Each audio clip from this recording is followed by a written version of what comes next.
We have come to the last chapter in the journey of Vistas, and that is Memories of Childhood. It is having two stories, but before we get into that, what this chapter has in store for us. From this chapter, we can make out that a future is created in the childhood.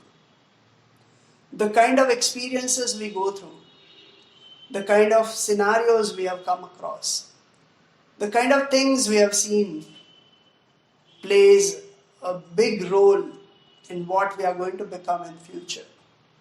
And that's what these two stories are going to tell us.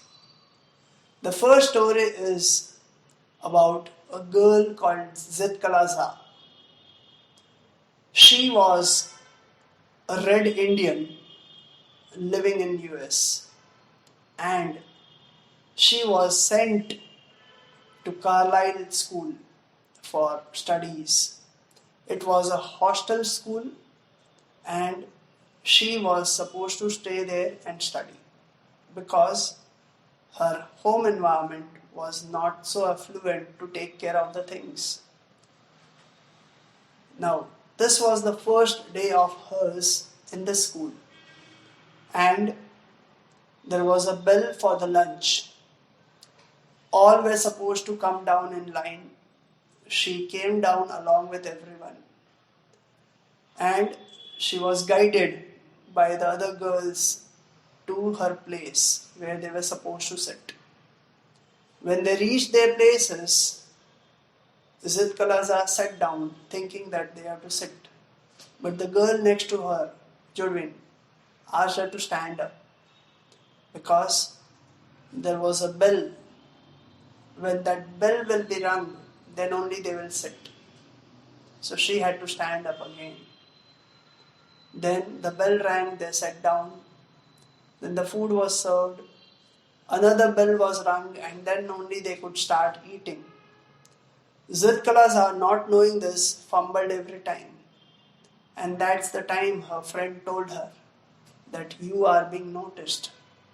And I'm pretty sure your long hair are going to be cut. To which Zitkalaza protested. She said, no, at no cost I am going to let them cut my hair, because in her community, long hair meant courage, bravery, and respect. And shingled hair was a symbol of cowardice. So she never wanted this to happen, and she was determined to save her hair. When the lunch was over, the bell rang and they had to move out. They were moving in a line, and suddenly Zitkalaza broke the line and ran upstairs. She ran as fast as she could and entered into a big dark hall. And she ran to the farthest corner till she reached. And she found a bed over there, and she hid herself under the bed. Over here, there was a lot of commotion, and the volunteers started running here and there in search of Zitkalaza. She could hear a lot of footsteps climbing up the stairs, and she was like holding her mouth so that no noise comes out from her mouth. She could see a lot of movement everywhere, and she could see two pairs of legs entering into the hall. She compressed herself. She wanted her to be like as small as possible. And she could see those two pairs of legs moving in the hall. And slowly they were coming near her. From below the bed, she could see those legs coming there. And they moved around the bed also. And she tried to be as quiet as possible. And then one of the heads bent down and looked under the bed. And there she was found. They pulled her out, and dragged her down amidst all her protests. But her strength was nothing compared to those people. She was brought down, made to sit on the chair, tied up, and her hair were cut. This was a very painful experience for her, and this gave her a determination to do something about this. And when she grew up, she did become a social reformer, and she did address this issue and brought out sea change in the community of Red Indians being accepted as the equal citizens of US. There were many others who had fought for this, and Zit Kalaza was one of them. So what she became, the seeds of that were sown in this particular experience of her childhood. So that's the first story. The second story is about a girl named Bama. Yes, Bama. And this time, the plot is in India very much, in the erstwhile Madras city. Bama belonged to the lower caste, Dalits, and she was unaware of all these things. She was a very happy-go-lucky girl. She used to enjoy her journey to the school. Every time the journey to the school may take 5 minutes and return journey would be about half an hour. This is metaphorically I am telling you. So, why the return journey took so long? Because by that time the markets would be in full bloom. She would very inquisitively look here and there. She would inquire everything. She would look for things. She would look the things and wonder. And that's how she very happily cherished everything that came on the way while returning home. And that's how it took longer for her to return home. One day while she was returning home, she found an elderly gentleman holding a packet, maybe a packet of vadai, that's what she thought. And it was hanging with the string and he was holding like this and walking.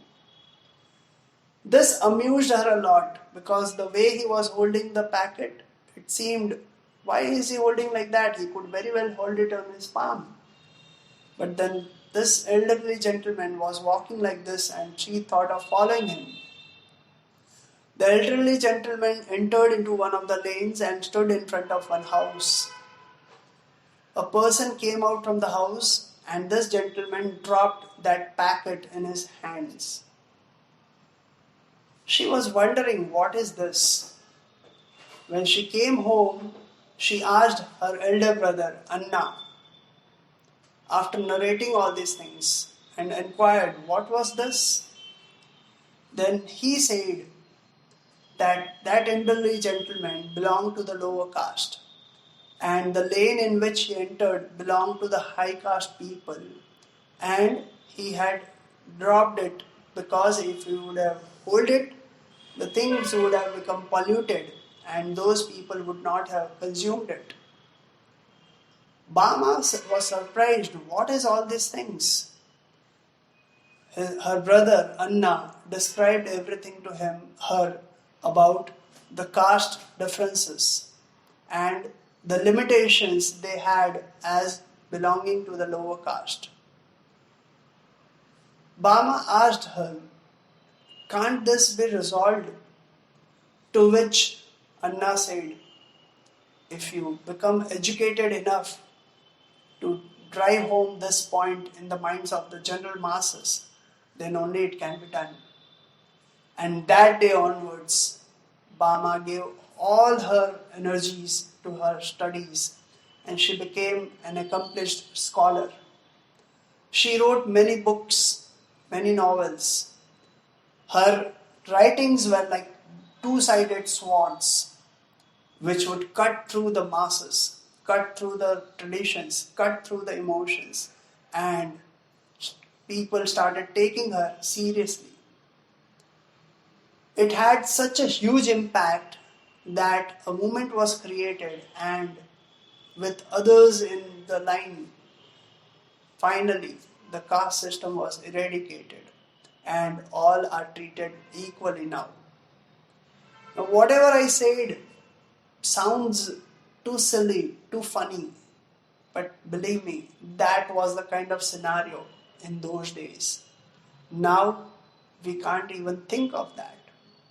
Thanks to the people like Zitkalaza and Bama. Thank you. That completes this book called Vistas. Have a nice journey further. Thank you.